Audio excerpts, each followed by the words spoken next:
Hello, I'm Patsy and I'm going to read you the opening few pages of my latest novel, Acting Like a Killer. Chapter 1. Honestly, how could anyone be too ill to die?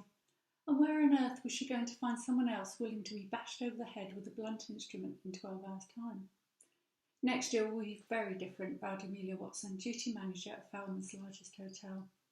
Rather than devise an interesting scheme to boost the usual pre-festive sleazing and slump in business and avoid mid-November tinsel, she would embrace Christmas starting early. Why wait until next year? She immediately made New Year's resolutions. I'll avoid everything to do with crime of all kinds, particularly murders and dead bodies. And if I get any more brilliant ideas, I'll keep them to myself, she promised very quietly whilst printing an itemised receipt. It didn't count unless she wrote it down or said it out loud.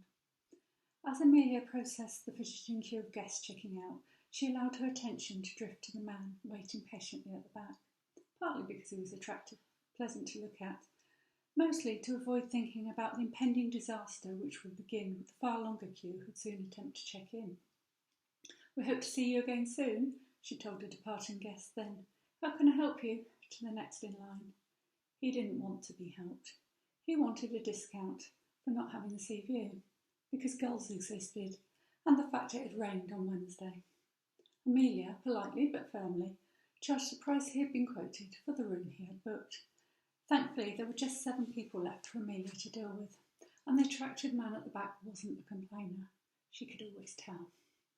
Although it was great that the foul view was fully booked, it would have been better if they'd also been fully staffed. Increased bookings proved Amelia's idea had been excellent, past tense. A quarter of her staff getting colds was inconvenient, but not complete shock during November. Amelia had just about cajoled enough people to take extra shifts when the real snag arose, one which was in no way her fault and which she simply couldn't have anticipated. No corpse. "There's lots of information and a map here," she told the lady wanting advice about local attractions. Usually she took the time to give personal recommendations. Today it was a smile, a fistful of leaflets and "How can I help?" to the next person. At last the patient man was before her. He was average height, with a lot of glossy reddish-brown hair, a body which suggested he exercised, and a face that looked as though it often smiled. Amelia felt oddly hopeful as she asked, "Can I help you?" "You really, really can." The deep voice and slight Irish accent had Amelia's stomach attempting a jig. His grin reached his eyes, which were lighter than his hair, almost the colour of caramel-coated popcorn. Amelia felt hungry, and not just for her favourite snack. "All you have to do is avoid saying, 'Sorry, we're fully booked.'" "Ah." "Please don't say it, Amelia. I know what the sign says, but I'm desperate for somewhere to stay for the next fortnight." She liked that he'd used her name. A lot of men glanced at her bust, but they weren't all reading her name badge. "We can do 2 weeks, starting Monday." "I need somewhere from today. Perhaps you have a room which is being decorated, or has no heating, or no bed, anything." He gave a persuasive smile. Amelia suspected it usually got him what he wanted, or maybe she made that assumption because she was very keen to help him. She had a brilliant idea, which could solve both their problems at once.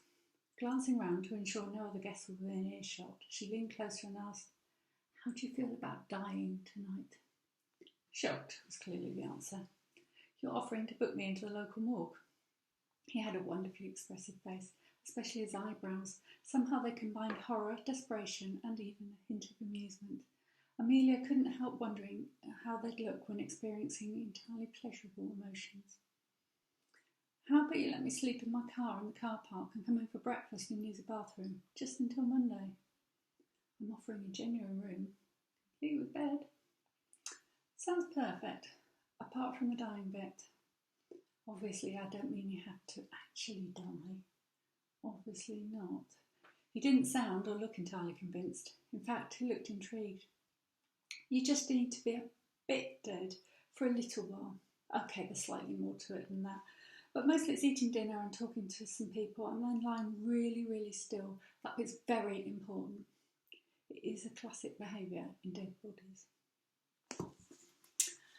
If you'd like to read the rest of the story for yourself, there's two ways you can do it. It's available as an ebook from Amazon or through Kindle Unlimited, and the paperback form can be bought from most online book retailers, or you can order it through your local bookshop, or even ask your library to stock it for you.